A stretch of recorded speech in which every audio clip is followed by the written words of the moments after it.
go. Wednesday edition. Mr. Irrelevant, Alex Strouf, DiMaggio, Will Sommers with you. The start of the NFL new year is just a couple of hours away. So every move we will talk about today and have talked about the last 48 plus hours will become official today, except one, and we will talk about that a little bit later with the Maxx Crosby saga debacle as he was traded from the Raiders to the Ravens and then untraded from the Raiders to the Ravens as the Ravens didn't pass him in his physical.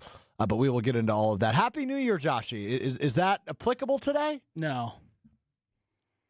No, it's just the start of the league year. If anything, it's really Monday. This past Monday? You just have to be cap compliant. Yeah. And that's when deals can become official. I was having myself a random thought here. Oh, boy. Are we going to, because it is March, it's getting closer to tournament time. Yeah. Are we going to have another appearance from Colin Russo? Maybe we should on Friday or maybe next Wednesday right before the bracket. For those of you that maybe have never experienced a Colin Russo appearance, he hasn't been on the show in a while. Yeah. I think the last time he was on was a lot. Well, the last time we had him on, I believe our boss pulled us aside and said, I don't know if it makes sense to have him on all the time. And so when this show started way back in the day, I would have, I would kind of had a rotating cast of characters that would join me on Mondays and Wednesdays, right? So our Brian Balagos, our Jason Wildes, our Rob Demovskis, our Mark Tauschers. Chris Orr would join me a lot before he wound up coaching in college, and now he's with the Kansas City Chiefs. But I had a few people that, it was like once or twice a month they would join me on Mondays or Wednesdays. Colin would join me every Friday. Uh-huh. So every Friday, the entire show was me and Colin. We called it Colin Russo Friday. And then I moved to Milwaukee. He moved to West Palm Beach, Florida. And I don't know, that's when you kind of started sitting in on the show. You weren't on it full time like you are now. But I don't know, probably once a month I would have him on a Friday just to, catch up, see what's on his mind from a national perspective down there in Florida. And then we added Will to the show, and Will is much toned down, but he gives us the young perspective. He gives us some of the goofy, comedic perspective. I'm giving Will compliments, by the way. You're welcome, Will. He's a much calmer Midwest version of Colin Russo. And so I felt, okay, I don't know if we need to have Colin on once a month anymore. But to your point, I've texted with him every day for the last week and a half because he is probably one of my closest friends that is also a college basketball nut job and like I am. To be clear, I'm not that interested in what he actually has to say about the tournament, and that's not usually how things go. He'll go really deep on whatever team he's really passionate about, but we'll learn about his latest marathon or biathlon or whatever he's up to and all the things. Colin is Ben Bruss has the same quality. They both have things happen to them that only can happen to them. That's true. And there's things that the rest of us we wouldn't ever put ourselves in those spots, but those two just have a knack for being there and then ending up in the most comedic of situations just by merely existing. That's true. That's very true. And that's what I really need an update because, it's been almost a year. The amount of stories he has to have, and I'm going to need you to get those ahead of time. I need 3 separate stories of Colin Russo specifically that can be brought to the top. Here's what I'll do for you. I'll shoot him a call this weekend, and we'll work out a day next week. Maybe next Friday in the middle of the NCAA tournament first round. That might be hard. He might be a little distracted. That's true. I will be too. So maybe next Wednesday right before the tournament. I don't know. I'll work it out with him. But now that Will's the producer of the show, I will say this. He does have the ability to say we're not having him on. Maybe I will. You're allowed to do that. That's your job now. I'd like to have him on. Okay, good. Have you met Colin Russo? Either via video or in person? I've heard him talk on this show. I've never talked to him personally. I think you guys would get along. All right. Yes, I think you'd be entertained. Sorry, I distracted us. There's a lot going on. It's New Year. Happy New Year. Yeah, as the producer of the show, I demand we move on to the next thing. Thank you, Will. Well done. We went deeper than I anticipated. Well, that was your fault that time. Yeah. It's typically not, so I'll give you some grace. That was your fault. All right, let's talk about the NFL free agency and everything that's gone on since we talked to you on Monday. The only moves that had been made by the Packers on Monday were the trade out of Colby Wooden, the trade in for linebacker Zaire Franklin, and then we were kind of reacting to the big news of Rashan Gary for the second time in 2 shows. This time, he was traded to the Cowboys, and that seems like it'll stick for a 4th-round pick in 2027. So That's all that had happened the last time we spoke. In the last 48 hours, a lot more has happened. The Packers signed a cornerback, a depth corner named Benjamin St-Juste. He's from the Chargers last year, played a couple of years prior in Washington, and I had a fan on KBN continuously point out to me, Will, that St-Juste was the guy that got burned by Caleb prior to the Hail Mary by Jaden Daniels a few years ago. Caleb was continuously, according to this fan, I don't know that it was true, I didn't validate this, was picking on St-Juste when he played for Washington. If I remember that game correctly, it was rainy. It was very low scoring. The Bears were running the ball, so I don't think there's a lot of credence to that. I don't think neither team, except for the last play, was burning much of anybody. Okay, got it. So I'll just throw that That's one in the trash. That's just what then. I remember, though. I take your opinion a little bit higher than maybe that person's, given that they're a Packers fan, and I don't know how closely they're watching it. So you're a Bears fan. You were watching it. So, all right, fair enough. So they signed him, and it seemed like he had kind of a bounce-back year in a depth role last year in Los Angeles. He was, I think, the number 1 ranked or number 2 ranked corner in all of the league, according to Pro Football Focus, in zone coverage, and a couple of other things. You know, I think he only had 1 missed tackle in the entire season, but he was a depth corner. It's not like he was a number 1 guy, and the Packers aren't signing him to be a number 1 guy. But it's a guy they can add to the rotation now with Carrington Valentine and Keyshawn Nixon because Nate Hobbs is out. The Packers go ahead and designate him as a post-June 1st release. He is released, no longer on this team. So that's a little bit of shakeup in the corner room. And I was a little bit surprised by that move, Joshy, just because I didn't think you got as big of a break as you did in the salary, but designating it as a post-June 1st cut, they will get $8 million or over $8 million freed up come June. But again, that's just a room that you don't really know that you have any dogs in. And I guess you probably saw enough from the little you saw Nate Hobbs to know he wasn't going to evolve into a number 1 corner. So I'm fine with the move by all means. He was, in fact, pretty irritating from a fan perspective last year, both with the injuries and then the not-so-good play. I think most importantly, what was figured out was the experiment of moving him outside because he was a traditional nickel cornerback. Moving him outside wasn't going to work, and I think they've become that more convicted in Javon Bullard, who I think played even better than he did as a rookie at the nickel position. I think that made the decision quite easy. We could save ourselves some money here and not have sort of a logjam at a position where we feel good about, frankly, a couple of guys that can play in that position.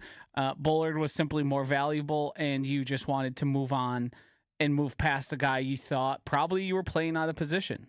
You made a prediction, thought he could play outside. He can't. Move on. Fail fast. Mm-hmm.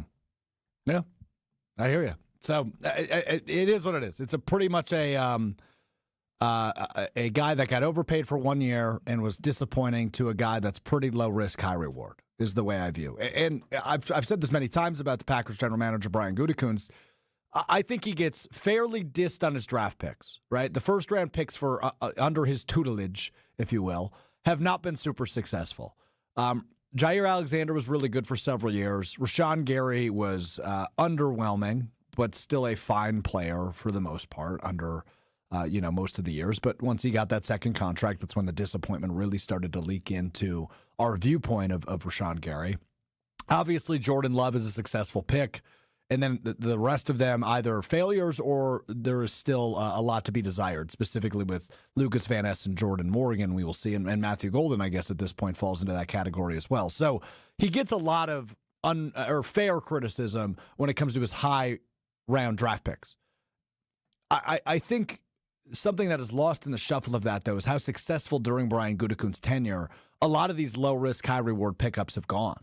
Right, you're paying this guy $5 million a year to be a depth corner, and maybe he will evolve into one of your best, if not your best corner in 2026.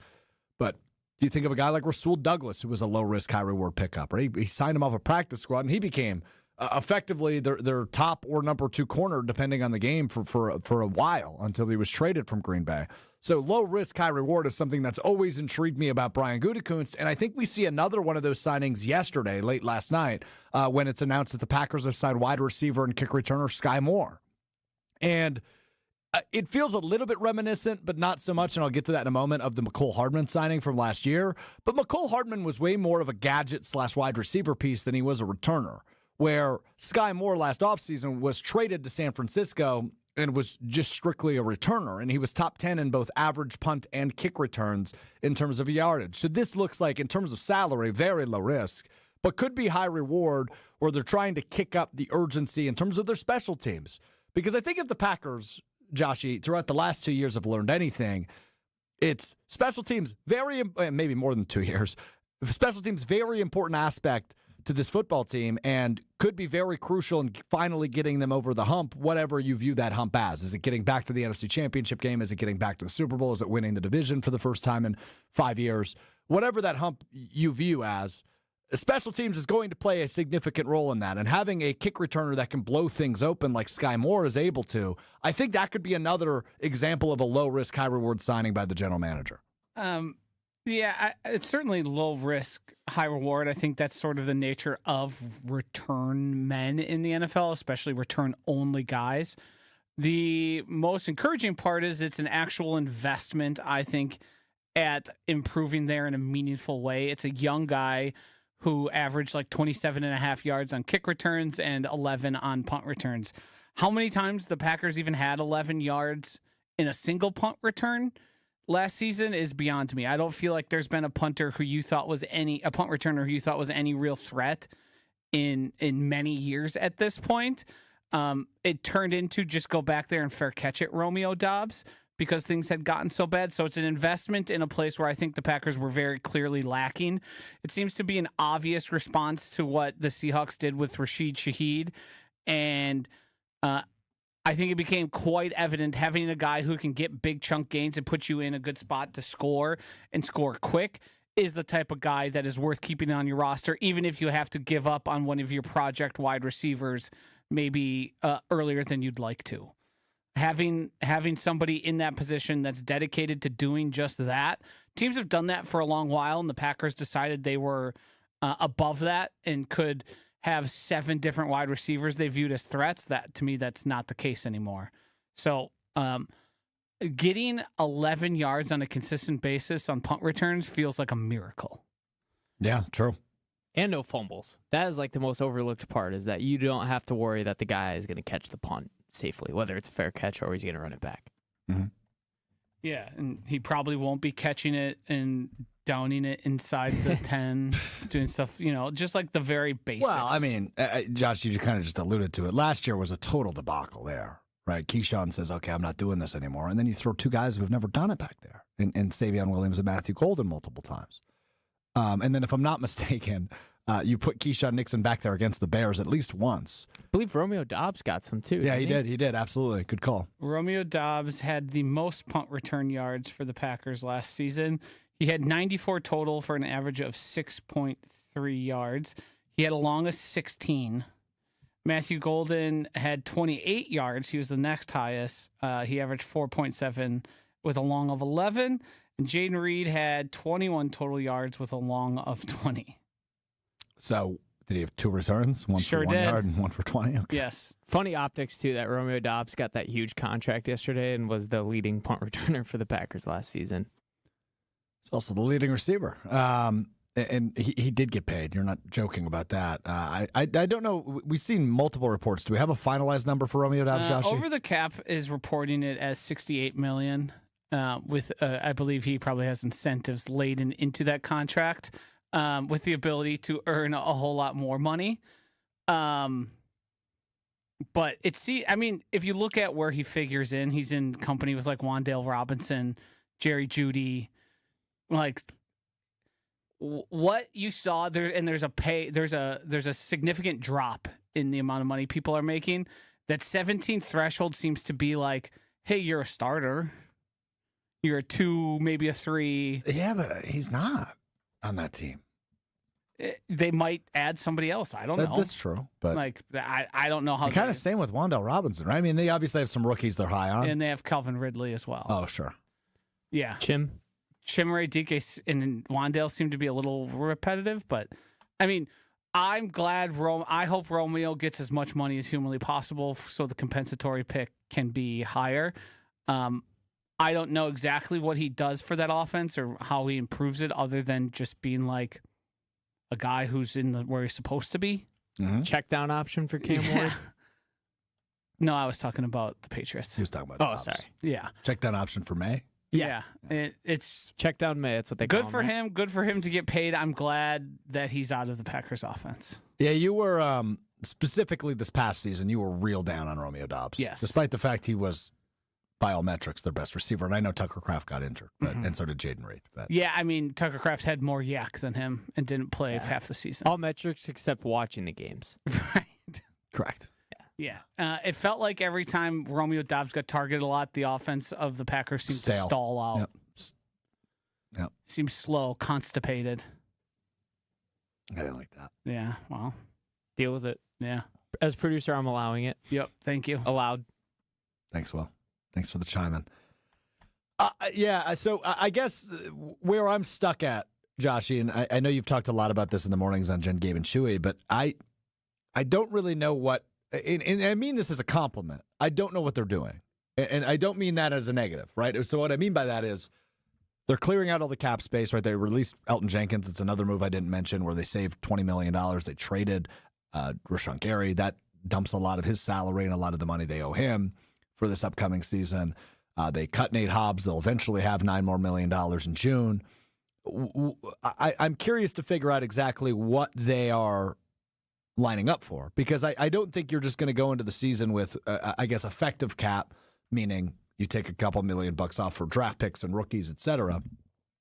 I don't see them going into the season with $25 million just unspoken for, when Goody and Matt LaFleur and everybody in that building has been very clear that they believe their championship window is open. You should do whatever you can to get that number pretty close to zero in terms of cap space. Right. And I know Brian Gutekunst likes to keep a little bit of money there so you can do some in-season signings, sign guys off the practice squad. Like, he's talked about his desire to have money to be flexible in the event you end up with injuries and short at a position, so you can go out and sign some veteran or some guys that may be on the street. But the degree to which they have money right now certainly gives them the ability to make some waves, make some moves, and get some things done. I certainly don't think the Green Bay Packers are done in free agency by any stretch of the imagination, because I don't think they'd be able to field a team that has like a defensive line that would last for 60, 70 snaps in an NFL game. So there has to be something to change there. It's just trying to figure out what exactly that is. Tariq Woolen went to Philly, the Eagles for a 1-year deal for about $15 million. The Packers certainly could have got that done if that would have been one of their, if that would have been in their interest. But it is, to me, kind of tells you a lot that he got a 1-year deal. I was confused for a guy by that. young. I know he lost playing time and sort of fell out of favor with the Seahawks. It's a as prove the it season deal. went. Yes. It's very much, here's 1 year. We think we can use you. And if it works, then you'll have opportunity coming next year. But like there's options out there along the defensive line to kind of shore things up and make it better. It's just, what type of swing do they take? Do they add in the margins and find lower level free agents that come at team friendly deals? Or do they try and make another splash play, be it trade assets, like draft picks or even players? Yeah. That's sort of where things rubber meets the road there. I know people have said, well, what if they're just planning on extending people? Extensions usually don't work that way. You usually keep the number pretty close, or the cap hit per year. You get a signing bonus, of course. But Right. So you sign on the dotted line, you get a big fat check for basically signing that. But your cap number, your cap number stays mostly the same, and then it kicks in the following years. The Packers are projected to have more than $100 million next year.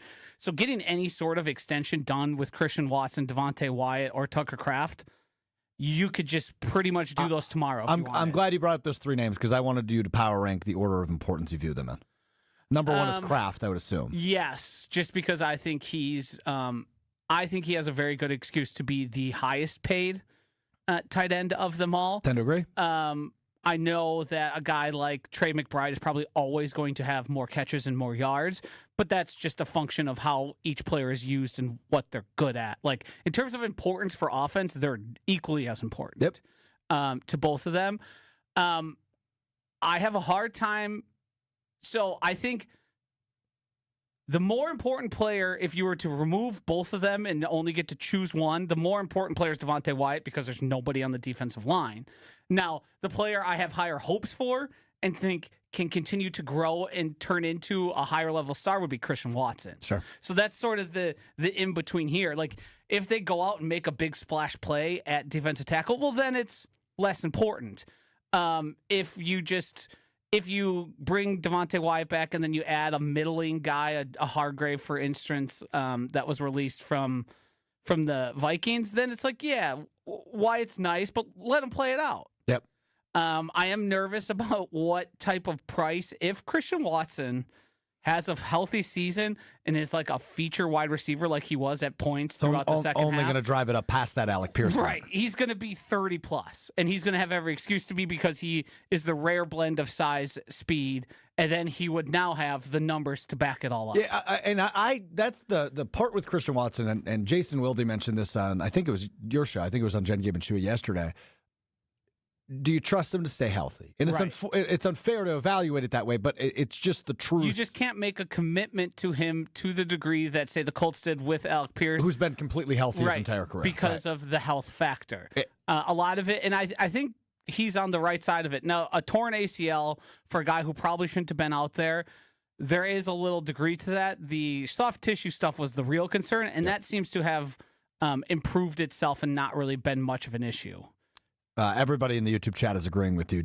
Chris and MK, Captain Matty Ice, they say Kraft, Wyatt, Watson is the way they would rank it just because of exactly what you just explained. But the Watson thing, I think your point is right. You'd probably rather get it done earlier than later, but you'd also like to see him stay healthy. Right. So I think you have to let it drag out until the season, and then you might be kicking yourself that he drove the price up because hopefully he's a huge piece of this offense. Well, and then when it becomes week 8 and he has 7 touchdowns and multiple 100-yard games, he ain't signing nothing midseason. No. Unless he's like, you guys have done right by me. You offered me the extension coming off an injury. I really like you guys. But I don't know that it'll be a hometown discount. No. He's still going to get paid, like you said, probably in that $30 million ballpark. The price in season is still less than the of price course, of free on the agency. open market, Right, especially right. once you see the other receivers that are eligible, yada, yada. Right. So That's the thing of it. It's he certainly would be right to get every dollar. It just, those extensions are always less than what it is on the open market. Last thing on this, and then I want to move over to the Maxx Crosby thing because I need to give us some real estate to talk about that because it's one of the more bonkers situations we've seen in NFL free agency that I ever remember. I guess I struggle with what I want them to do with the remaining cap space because I'd be fine if they peppered 4 or 5 depth pieces for, $4 or $5 million a year from veterans, if that's defensive tackle, if that's another cornerback, if that's an offensive lineman, an interior guy. Like, I'd be fine seeing that. Or do they spend a chunk of it or most of it on one guy? Whether that be a free agent or whether that be, I guess, in terms of a trade. But I think the Jalen Carter thing's really unlikely, to be honest with you. I mean, of course it is, but Micah Parsons was equally unlikely. I remember until it wasn't. I remember defending Ricky Scoops, who's gone into hiding, by the way. He does that often. This one's a little more interesting, and we'll get to that after I finish my initial thought here. It is until you start to weigh out why did they pay Jordan Davis all that money? Why have there been multiple days of conversation? Why has Carter been linked as a guy they're moving on from? Mm-hmm. I think all the baggage that comes with Jalen Carter and the fact that the team's looking to move on from him drops significantly his price. Mm-hmm. I also think the fact that if you get a deal with him, you almost certainly have to pay him instantly also affects the price. So in the instance, say, I mentioned it on Jen, Gabe, and Chewy, say the price is a second-round pick and Jaden Reed plus a tack-on pick, I'm probably looking at it and going, that's a great way to really make that defense really scary. Yeah. That's the type of thing. We don't know what the price is and who's going to end up paying the ultimate for it. You are negotiating with Howie Roseman, who never loses trades or hardly ever loses trades. Hardly. Yeah. The Jalen Phillips one is probably the most recent example of anything near a loss. Right. And that's still, like, there's still some degree of, they probably thought they had a guy that could make an impact in a season they could win a Super Bowl, and then they were going to figure out after that. And then they just I think the Bears ruined them. I'll give you that, Will. The Bears ruined the Eagles. What was that? The day after Christmas? 26th? It was Black Friday. Black Friday, the day after Thanksgiving. That's what it was. And it's not just Jalen Carter. It could be a Jeffrey Simmons. It could be a Dexter Lawrence. It could be some guy we're not thinking of right now that would be due for money in some sense where you would need that cap. Now, to get to Ricky Scoops really quickly, there's reporting that the NFL is trying to find out who he is, and they are taking efforts to find him. And some believe one of the recent breaking stories he had given one of the Bark Ricky Scoops. Some people was a plant. It might have been a plant to try and figure out. You give some people some information and see what information leaks out and not being true. Because Ricky I forget the exact deal, but Ricky was the only one to have someone going somewhere, and that person didn't go there. Maybe it was Alec Pierce to the Patriots. I saw that one was a little bit out of left field, but I also feel like definitely could have been doable. Could have been. There was something there that it seemed suspicious. And after that, he quickly disappeared. So for those of you that don't know what the hell we're talking about right now, there's a Twitter account that I've followed for years. Colin Russo on the show, actually, years back, brought it up to me. And Pretty Ricky, like the rapper from the 90s. But it's just a picture of a dog wearing an NFL cap. And he gets all this inside information. He had the Jordan Love contracts figured out way before everybody else. And there's so many other examples of this. But every once in a while, the Twitter account goes away.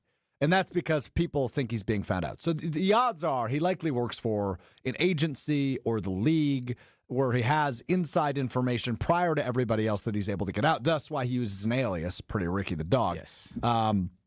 And it's a fascinating story, but the understanding is I think they may have finally found him. Possibly. And the reason I've become such a Ricky evangelist was I was a believer, and I felt like I was being chastised for being it on this very program. Not this very program. Jen Gabe and Chewy. I was, to put it plainly, I was laughed at. And I was told, like, who is this guy? He's gotten stuff wrong before. But I'm like, yeah, but look at all the stuff he's gotten right. And he, for a long time, was saying, hey, this Packers thing, it's not done, but it's real. And then it happened that fateful day while KBN was at the Marcus Theaters. Yeah, Micah Parsons. And changed everything. Changed possibly the course of the Green Bay Packers and the way people view Goody. So I have a personal attachment to Ricky. Not only because he was the first one to tell us that, one of the greatest moves since Reggie White came to town happened, but also I was saying, hey, listen, and no one else was really joining me besides maybe you, even though I think you had a healthy level of suspicion, which anytime Micah Parsons is getting traded for the price he did, you have to. Andrew chimes in. It seems like he's worried almost. He says, lots of players leaving, not as many signings. So I'm glad that he brought that up. And I had this thought while talking to Wilde and Tausch. If the Packers don't really make any meaningful signings or don't have someone come in who's going to make any sort of splash, they will have told us ostensibly that the guys they played last year are not as good as the guys that were behind them. Meaning Rasheed Walker is not as good in 2026 as Jordan Morgan's going to be. Sure. Elgton Jenkins as a center is not as good as Sean Ryan is. Sean Ryan isn't as good of a right guard as Anthony Belton is. Quay Walker, you somehow upgraded with Zaire Franklin. It does seem a little weird that there's this exit. It's a large exodus of players. Yeah, but some of that is cap related, right? Because I'm sure they would have liked to keep Elgton Jenkins. I don't know because Aaron Banks. Sure. But even if you hadn't paid Aaron Banks, sure. And frankly, I'm not suggesting that Elgton Jenkins is a depth piece, but I am saying that in this situation, if they wanted to roll with that 5, he'd be the best 6th offensive lineman in the National Football League. Oh, and you're saying that Rashan Gary's not as good as LVN. Yeah, that's another one. Like to some degree, and there's 2 I feel pretty good about, and I am on the Packers. I'm making the bet. I believe that one, Matthew Golden, if you slot him into Romeo Dobbs' spot, will be a better and will be an upgrade. Yeah. The other one, I believe, now I just forgot what I was going with there.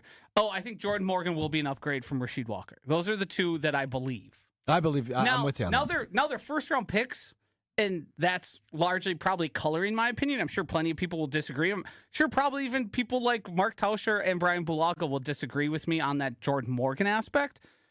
But you paid a first-round pick for him. He hasn't really gotten to play the position he was drafted to play. I'm a Jordan Morgan believer. Me too. And I think I'm drinking the Kool-Aid. I think people are going to be pretty surprised when they're like, oh, whoa, maybe they just had this guy all along.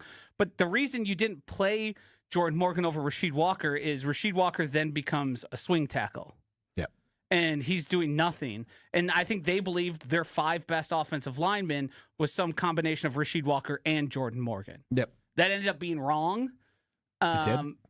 But what ended up happening was, like, Jordan Morgan played well in the preseason. He was one of the best graded guys there. I think he was number 1 at left tackle. He said when he was drafted, I've only played left tackle my entire life. And they said, well, what about right guard? How about right tackle? Yeah, let's try you at some other spots. And look, that is kind of the Packers' MO typically with offensive linemen. However, it's their MO with everyone but Rasheed Walker. Also, that's a great point. It's a 7th-round pick. Right. But I was going to say it's typically not their MO with first-round linemen. Right. Not that they've drafted a ton of them, but like Brian Bulaga was a left tackle. They played him at right his entire career. And Brian Bulaga said if you'd have moved me down to guard, I would have sucked. Yeah. He said that about himself. Yes. A Packers Hall of Famer. Right. Future Packers Hall of Famer. Not in yet. Right. Well, that's been announced, right? As producer, I'll vow. I'm not breaking that. That's been announced, right? No, I don't think so. Oh. I think you just broke that. Oh. I thought they were talking. Oh, maybe because wasn't he in Green Bay recently for something? It was not recently. It was that was his retirement. He retired as a Packer. Gotcha. I think that was 2 seasons ago. I had convinced myself that he was in the Packer. That was his Packers Hall of Fame. We'll have to ask Pretty Ricky. Yeah, pretty Ricky might know that report. Pretty Ricky might know that. No, I see how I mind tricked myself into believing that. Yes, indeed. I think Josh just broke it and he's trying to backtrack. I think he is too. I think he did something he's not supposed to. You're not slick. But I'm willing to move on if that's what happened. I think we should. I would be one of the last people to know that information. I'm all for breaking news. The on one the program. secret Jason Wilde ever kept was Mark Tauscher making the Packers Hall of Fame. And if anyone were to know that, it'd be Jason. And that's where I'd get my information. So I trust him there. Okay, got it. So Brian Bulaga, not yet in the Packers Hall of Fame. Though he will be eventually, we can assume. Yeah, I mean, he's a Super Bowl champion. Right. Youngest player to start and win a Super Bowl. We're breaking that. Brian Bulaga has not been selected in the Hall of Fame. As of this moment, as far as we are aware, no. Okay. You stand by your reporting? I'm not the one making the report. No, it's on you now. You just said it. I stand by my reporting, yeah. As of right now, subject to change. I stand by my reporting. All right, let's get to Maxx Crosby. Because this is, and I know it's not a Packers story, but I do have some Packers feelings on this story. So it was reported earlier this week, or I think it was Monday. He's going to be traded to. What's wrong? Do we see Maxx Crosby's Instagram story about Skyline Chili? He's in Cincinnati, huh? That's what his Instagram story appears to be. I did not see. Unless Hey, I'm getting tricked. You ever had Skyline Chili? I would, if I had the finances that he has, I would travel there just for that. I've actually only had the chili dog from Skyline. Never mind, Chili. not real. Keep it moving. You got duped? No. Duped. Josh had a rough 5 minutes. Broke fake news. Josh just had a really rough 5 minutes. Duped. All right, let's start over. Hey, did you see this Instagram? Maxx Crosby traded to the Ravens, goes to Baltimore last night, doesn't pass his physical. The Raiders release a super vague statement saying the Baltimore Ravens have backed out of the trade. Maxx Crosby then flies back, I assume, to Vegas or California or something. And as of right now, the Baltimore Ravens signed Trey Hendrickson instead, the former Cincinnati Bengal. And he's a Raider. Maxx Crosby at this moment is a Raider. Then there was reporting out that maybe the Cowboys could back out of their trade with the Packers for Rashan Gary. Ultimately, Jane Slater says that's not going to happen. What was the exact quote, Will? You had it earlier from Jane Slater and a high-ranking source. Give me 1 second. It was hilarious, though. It was basically, we moved on with Rashan Gary. We've moved on. That's what it was. We moved on from potentially a top 5 pass rusher in the league with Rashan Gary. I don't think it's potentially. I think he's a top 4 for sure. I'm sorry, we're just breaking fake news here. I wanted to, set myself up to he's not definitely be wrong. top 5. Yep. Yeah, Is he top 5? Who knows how bad that knee is? Myles Garrett. Yep. Micah Parsons. Yep. Trey Hendrickson. No. Maxx Crosby. No. Oh, TJ Watt probably in there. Dude from the Broncos. Will Will Anderson probably. Oh, yeah, maybe Daniil you're right. Hunter. Are you referring to Nick Benito? No. Yeah. Yes. He's probably not top 5 yet, but he's on the rise. Isn't Danielle Hunter had like... Danielle Hunter got paid more than Trey Hendrickson. Yeah. I don't love the Maxx Crosby disrespect.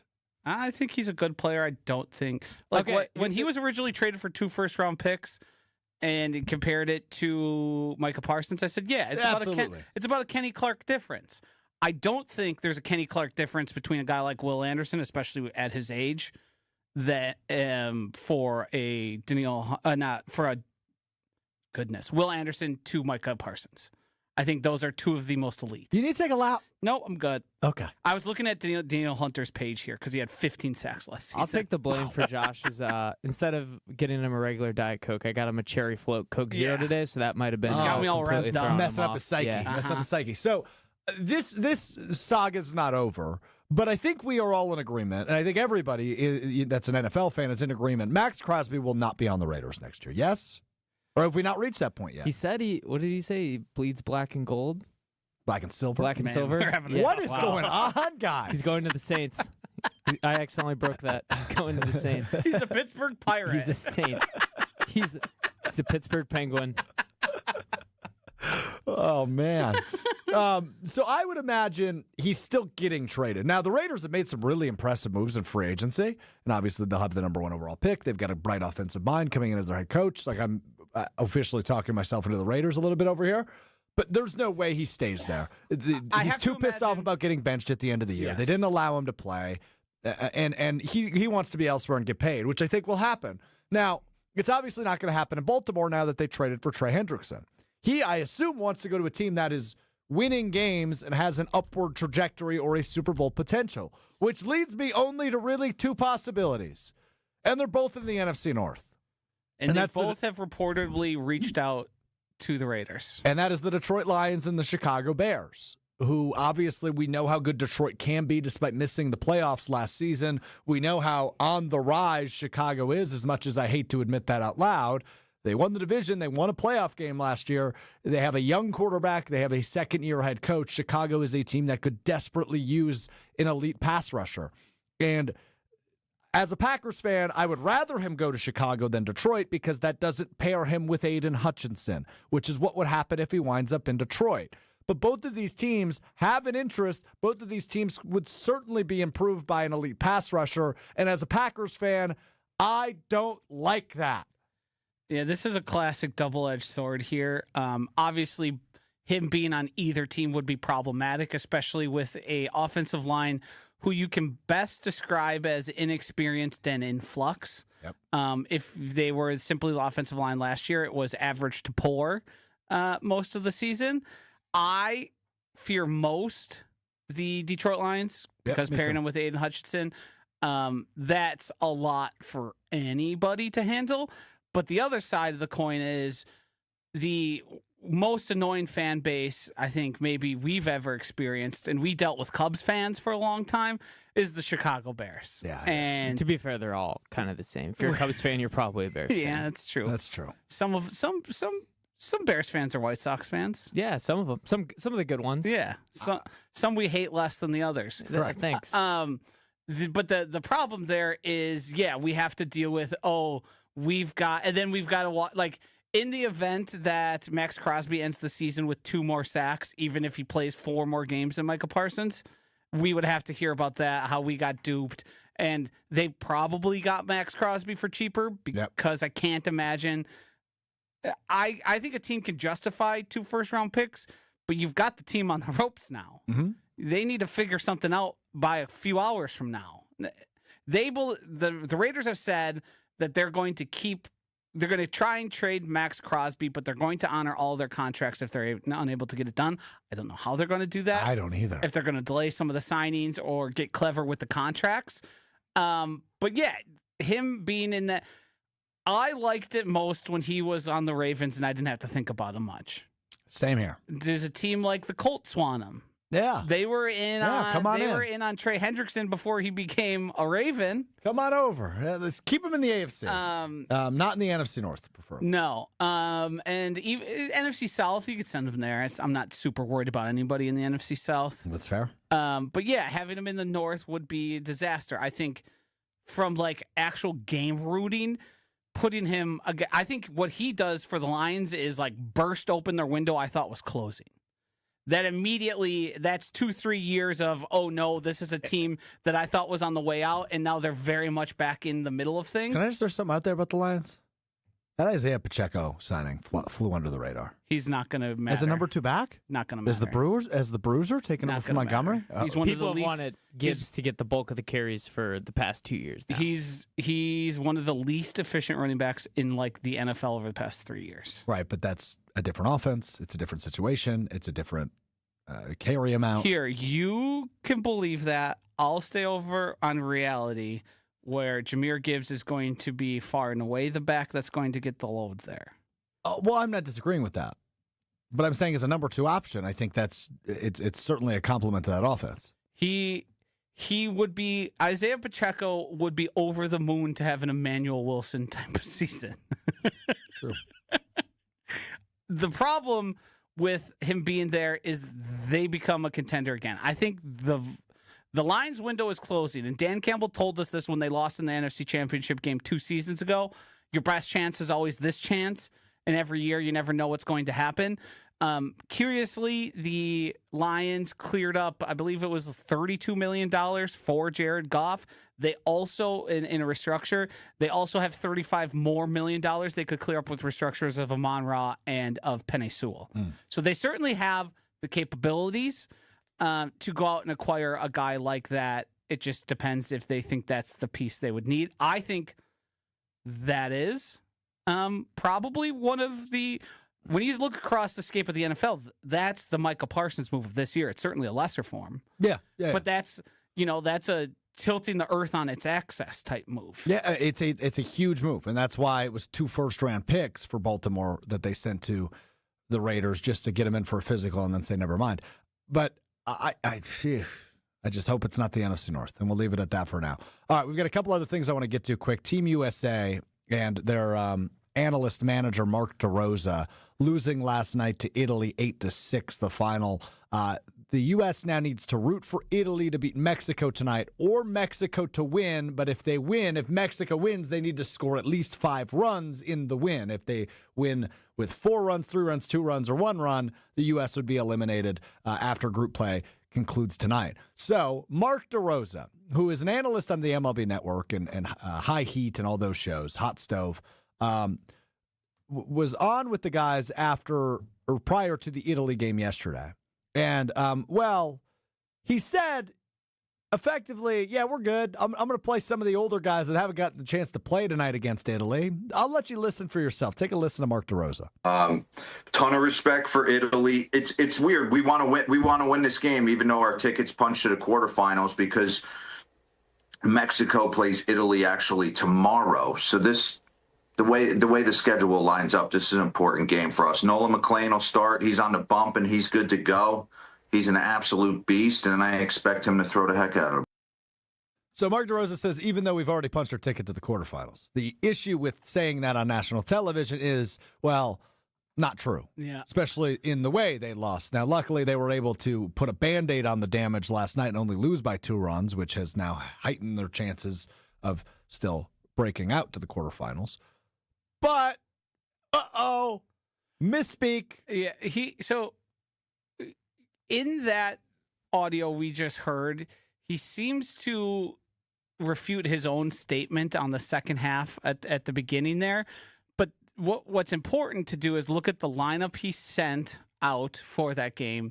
Look who they had pitching, and look who they were about to bring in. Clayton Kershaw. Yes. And then they brought in Mason Miller instead. Right. So Paul Goldschmidt played, who was beyond his Ernie best Clement years. played over Bryce Terang. Well, Ernie Clement has played in a couple games, so that one's a little more justified. But yes, it was a must-win game, and he did not know it was a must-win game. Right. Until like the 8th inning. You would have played Cal Raleigh. You would have started Bryce Terang if you knew that it was a must-win game and your ticket was, in fact, not punched. Like, if you want to try and draw the line between him and Ernie Clement, Terang and Clement, you can. But the guy who's hitting the best right now, maybe on all the team, is Bryce Terang. Hits a double every time. He's hitting like close to 500 in the tournament. He's the best. Yeah. He's the best. So the U.S. loses last night. Now they have to await their They're down destiny. 8 runs at one point. Is that correct? That is. It was 8-0. Nolan McLean, as he said in the end of the clip, did in fact not shove.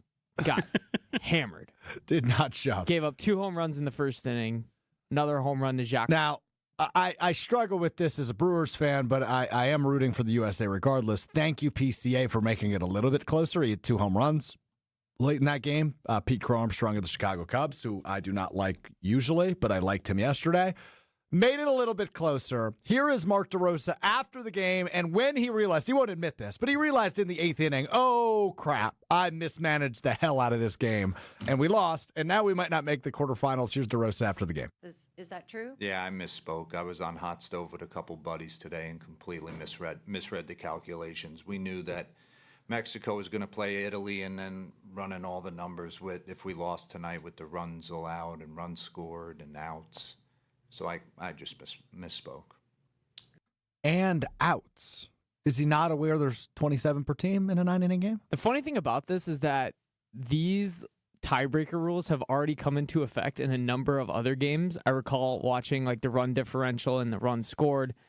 And if you're managing the team, you think you'd know the rules, right? If there's a tournament where the rules are a little wonky and a little different, you would think, especially Mark DeRosa, who is not a manager. He is a TV personality who played in the MLB. He's never managed a baseball team before, would know those rules, right? If you were trying to prove yourself as a manager in a tournament with weird tiebreaker rules, you would know those rules. You want to play a game here, Strouf? Did Sure. you just Google DeRosa?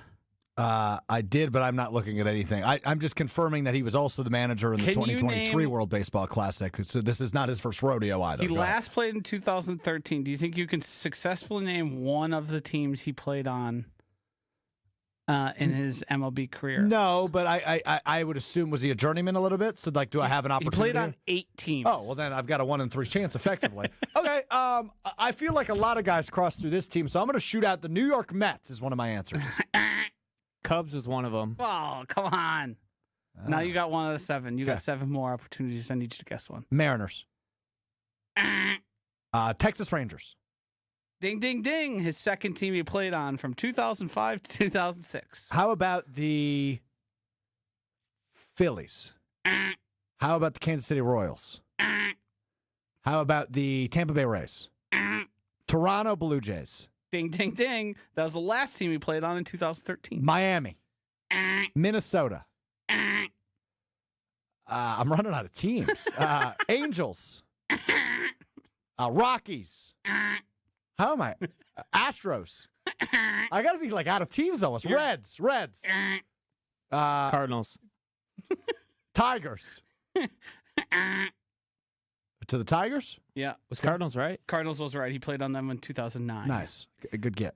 I don't know. I got to think. Atlanta Braves, Texas Rangers, Chicago Cubs, Cleveland Indians, Guardians, St. Louis Cardinals, San Francisco Giants, Washington Nationals, and the Toronto Blue Jays. Oh, the Nationals, sure.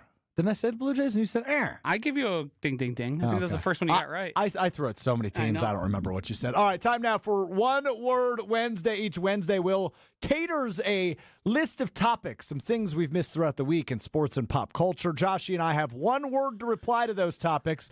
Sometimes more, sometimes less. Sometimes we just don't say anything. We'll find out as we play another round of One Word Wednesday. Biggest news in the sports world today, somehow. Bam Adebayo scores 83 points last night, shooting a record 36 of 43 from the free throw line. The Heat were also fouling the Wizards up 20 to stop the clock, and the Wizards were fouling Bam to get him to the line. Yeah, merchant, it would be the word. Fraud. You can preface the word merchant with whatever you'd like, whether that be foul or free throw. But merchant would be my one word. Yeah, it's fraud. It's going to go down in the record books because it did happen in an NBA game. But what took place those last 5-ish minutes of that Tuesday night game between the Heat and the lowly Wizards was nothing short of embarrassing, I think, sort of to everyone involved.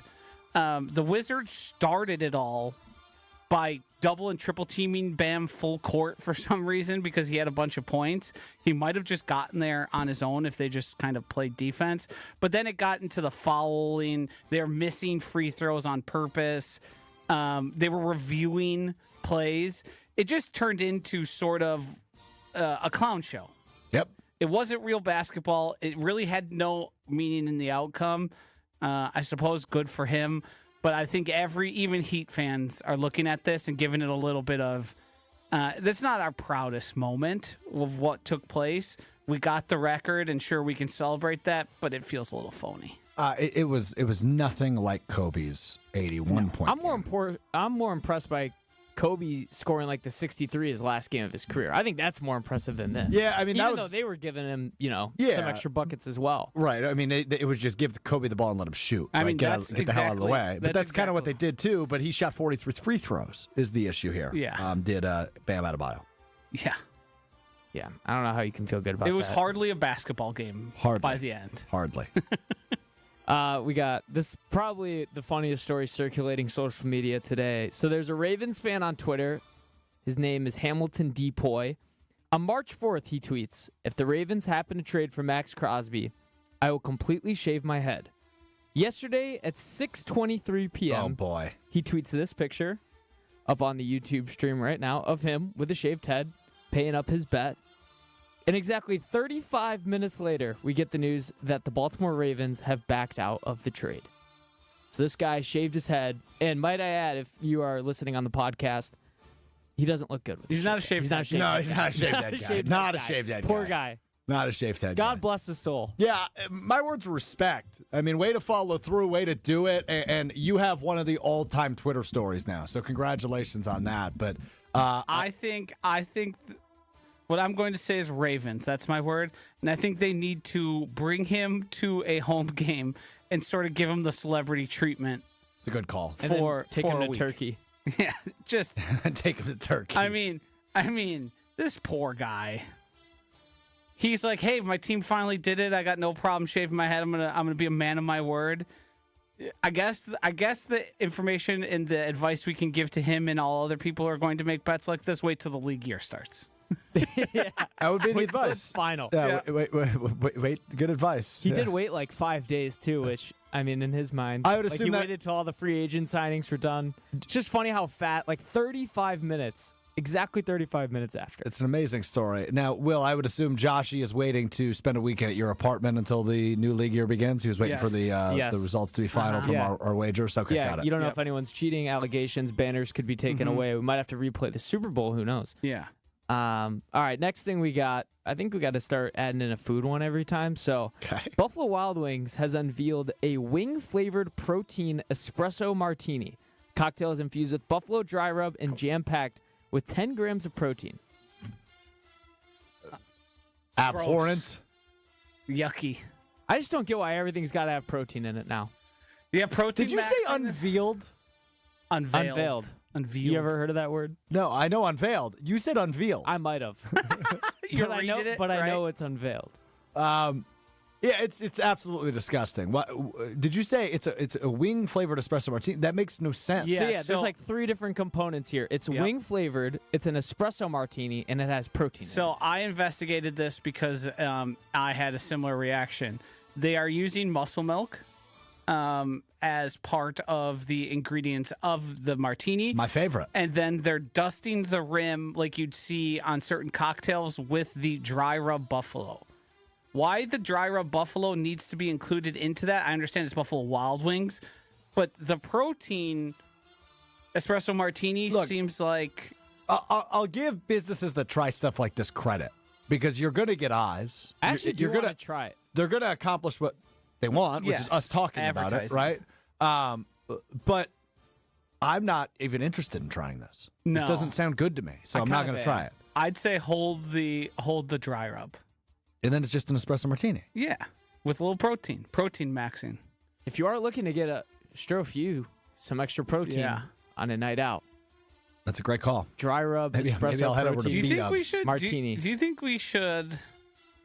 group outing. No. What? There's a thing on the internet that's sort of taken off, and it's in a seedier part of the internet. But I know a person named Clavicular because of the internet. I think we should get Will to get into looks Oh, no, maxing no. and streaming. I'm in on I'm in on all of the news and everything. I have a couple of friends who are like really deep into it. The thing I find most fascinating about that is just the terms that you hear. Yes. I'm not even going to Jester say them. maxing? Yeah, I don't even know like if they're swear words or not because they're just like the most outlandish 2 words put together I've ever heard. But yes, clavicular a popular streamer who just like critiques people's facial construction. I believe is like the best way I could describe him. Yeah, he uses a hammer to I'm not form. familiar with him. He Yeah. uses a hammer that he hits his face on his face to form his jawline structure to look Maxx Moore and to hit the perfect ratio of facial features. It doesn't surprise me you haven't heard of him because I mean you're not You you're not operate on a looks, different yeah type you're of not a internet. looks maxer. Yeah. Me? Yeah. I don't need to max my looks. I'm gorgeous. You're actively trying to look smash. That's what a non-looks Well, maxer my would muscles. think. Yeah, but that's like part of looks- neck up, I'm beautiful. That's part of looks max. Have you- I'm 6'3" and I'm gorgeous. But I'm don't just you thin. want to be frame mogging? I don't Yeah. know what that means. See? Yeah, see that's what you're trying Why- to achieve. you're trying older to than frame me. mock. Why do you I know know because this? I'm hip. I'm cool. Yeah, he is. You're in the gym. Next year we're gonna be frame mogging. I don't know what that means, but I'm in. That means when you appear in a picture with somebody, if you take up more of the frame and look like more of a manly, bulkier figure. Is that and- what you always do, Will? You Yes. do the Yes. chest thing? Yes, Yes. I've frame mogged you so many Yes. times and you don't know. Yeah. You've been getting I didn't know your- there was a term for that. You've been getting your pants frame mogged off and you had no idea. I didn't like that. All right, well, one more. We got a little bit of a feel-good story here, and I'm definitely going to butcher his name. Andrzej Sartoria. He is an electrician from the Czech Yes. Republic whose fastball barely tops 80 miles per hour. He threw 5 scoreless innings against Team Japan and famously struck out Shohei Ohtani at the last World Baseball Classic. And the Tokyo Dome gave him a curtain call standing ovation after pitching in his final game for the Czech Republic. Yeah, I guess my word would be international. International competition is awesome because it breeds moments like this. I'm going to say vacation days because to appear in the World Baseball Classic, he had to use vacation days Seriously? from being an electrician. I imagine his employer got bullied. I've also heard some things on the internet that this is going to hurt the Shohei Ohtani GOAT debate because you always hear like the NBA players who were playing against electricians back in the day. Sure. Yeah. Now Shohei's getting struck out by one. point. I don't know if his company can come under fire because I'm sure a person like that who for Czechia is pitching and is a full-time, like his family probably needs the money. So even though they'd be like, we grant you the day is off, they're not going to just pay you for It's a good free. point. It's a good point. It's a hilarious visual too because he's not like a overwhelmingly big No. guy who just like stumbled into an electrician career. Like he's a small guy. He looks like if Will just in his Hey, 30s. No. It's very similar statures. Sure. He's comparing me to a guy that struck out Shohei Ohtani. Yeah. What is it like? I guess I don't know what he Okay looks with like. I took it as a diss. No, he's just like a smaller. Like I compared think you look like Caleb Durbin more so than an electrician. That's just my opinion. compared to the Giants on Team Japan, one of the greatest teams in the World Baseball Classic, he looks relatively small. Okay. Which I would too. Fair enough. Matthew chimes in and says Strouf greater than Ohtani. No. Also, Appreciate that, Matthew. sorry to everyone that had Bam Adebayo under 82.5 points. Good way to end that. Last thing I had. That's one word Wednesday.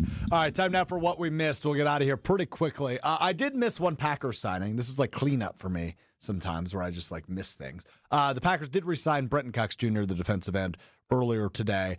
So he is back in that room, which is good. He's a depth piece. It's not like he's going to knock anybody's socks off, but to add another body in the defensive line room is certainly always a win. So Brenton Cox Jr. is back in Green Bay. I believe it was a 2-year deal for Cox Jr. And also, what I learned is Gary Ellerson actually related to Brenton Cox Jr. I learned that on Green Bay game night a few months ago. So there's your fun fact of the day, Gary And Ellerson. what you really learned is Will's been frame mogging you with you having no idea. I didn't know what that meant until 3 minutes ago. The best part is that you're knowingly about to get frame mugged more. Yes. All right, now that you're aware of it. Well, I guess I'm the one with the word. It's frame mogging. I think it means you're flexing on somebody. I'm not really exactly sure. Well, the ASU frat leader was the one Yeah. who frame mogged clavicular. Got it. And then it was revealed that the ASU You guys frat are leader is wearing a wig. just want to say No, something, that guys. was androgenic. He was wearing a wig. You guys are Sorry. completely speaking a foreign language to me. I have not understood anything you've said for the last 5 minutes. So I'm just trying to get the show over with. That's because you've been jester maxing. Yeah. Yeah, your cortisol levels have been spiking. That does it for us today. We're back with you on Friday at 12:30 Central. ESPN Milwaukee has been Madison on YouTube. You can get the podcast wherever you get podcasts. Apple Podcasts, Spotify, the ESPN Wisconsin app. I'm going to do a Will's Week just using those terms. I legitimately have no idea what the hell you guys just said. We'll talk to you on Friday. Peace.